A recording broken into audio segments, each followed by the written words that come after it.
అంటే కాంగ్రెస్ పార్టీలో ఉంటున్నటువంటి వ్యక్తులు ఈరోజు రాష్ట్ర అధినేత సీఎం నిర్ణయాన్ని తప్పుపట్టడం అంటే ఈ నిర్ణయాన్ని తప్పుపడుతున్నటువంటి వ్యక్తులు, నిర్ణయాన్ని వ్యతిరేకిస్తున్నటువంటి వ్యక్తులు ఈ పార్టీలో ఉండే నైతిక అర్హత లేదనేటువంటి ఒక అభిప్రాయాన్ని కూడా మేము రావటం జరిగింది. అంటే చెట్టు కింద ఉండి చెట్టు కొమ్మనే నరుక్కునేటువంటి ఒక వైఖరి, దుర్మార్గమైనటువంటి వైఖరి, ఇది ప్రతిపక్షాలకు గొంతునిచ్చే వైఖరిగా మేము భావిస్తా ఉన్నాం. కొండ సురేఖ గారు క్రమశిక్షణ సంఘం ఇచ్చినటువంటి నోటీసుకు షోకాజుకు సమాధానం ఇస్తూ నాకు సంబంధం లేదన్న, నీకు సంబంధం లేదన్నప్పుడు నీ బిడ్డ మాట్లాడిన మాటల్ని ఎందుకు ఖండించలేదు? ఎందుకు నువ్వు క్యాబినెట్ మినిస్టర్గా, క్యాబినెట్ మంత్రిగా, కలెక్టర్గా, క్యాబినెట్లో ముఖ్యమంత్రితో కలెక్టర్గా పనిచేస్తున్నటువంటి వ్యక్తులుగా ఖండించవలసినటువంటి బాధ్యత నీ పైన ఉన్నదా లేదా అని చెప్పేసి ఈ సందర్భంగా మేము అడుగుతాం. మీరు చేస్తున్నటువంటి తప్పుల్ని, మీరు అనుసరిస్తున్నటువంటి తప్పులకు, మీరు మాట్లాడుతున్నటువంటి తప్పుడు భాషకు ప్రభుత్వం, ముఖ్యమంత్రి మూల్యం చెల్లిస్తుండ్రు.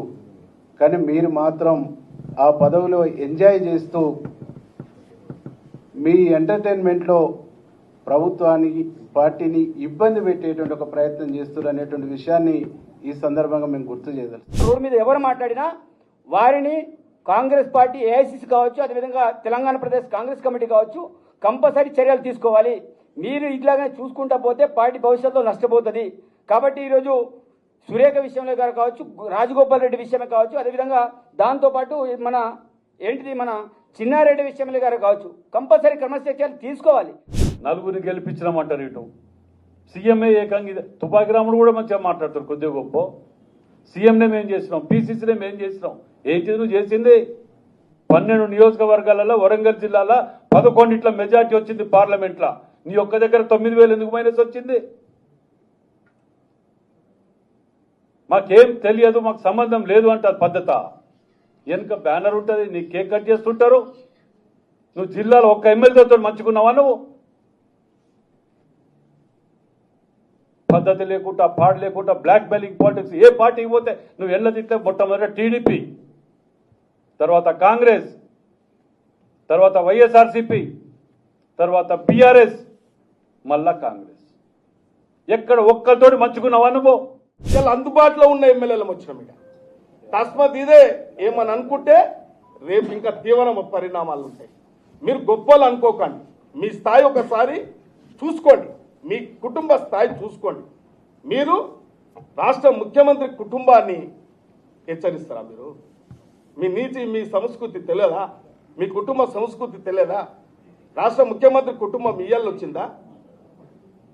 మీరు దిగజారి ఇటువంటి అప్రతిష్ట పాలు చేస్తే బాగుండదు. కాబట్టి మేమందరం కూడా ఇక్కడ ఉన్న అందుబాటులో ఉన్న ఎమ్మెల్యేల అందరం ఒకటి, మేము వేరు కాదు.